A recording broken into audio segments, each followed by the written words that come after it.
Hi, I'm Arisa Cash, and this is my digital modeling final. So my inspiration behind this definitely came from Breath of the Wild. It was more so the style I wanted to emulate, a bit more of that low poly feel versus something strictly realistic. I definitely wanted my model to be stylized. So my process, I just started with a rough sketch of what I was thinking of. And my original idea was I wanted to do something very cutesy, maybe like a character in a scene, but I decided to push myself away from that because that's my typical. And I wanted to go out of my comfort zone a little bit.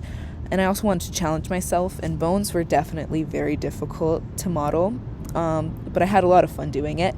And so I chose this theme because I really wanted to focus in on death bringing new life, and I wanted to make death not seem so scary. I wanted it to be gentle in my representation. And so I started mapping out my composition on the left. It's very rough, as you can see. And then I went in more and I started modeling and building off of that previous model. My main method was laying down planes over an image of a dog skeleton, and then I would extrude it and bevel it and add cuts to it to make it more bone-like. And so I had some trial and error here. The grass gave me a lot of trouble.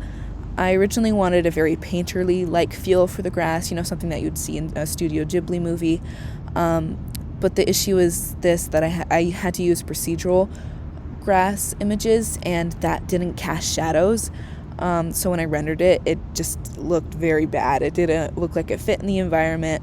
And so I scratched that idea, just went ahead and did a hair particle grass instead, which I think ended up looking a lot better. And then on the right here, you can see that I textured my bone model in Substance Painter. And I added a lot of cracks that didn't really translate that well in Blender, which I'm a little sad about, but I really liked how it looked in the Substance Painter render. And then I also went ahead and did some environmental assets. I made some daisies and some different iterations of those, along with some clovers, and then that's that grass hair particle that I used all across. And here are my final rendered images.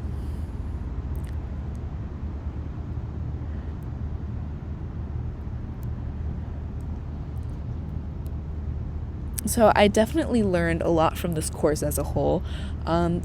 Digital modeling was something I had absolutely never touched. So I'm pretty proud of how far I've come. I definitely still have a lot more to learn, but thank you for an amazing course, and thank you for listening.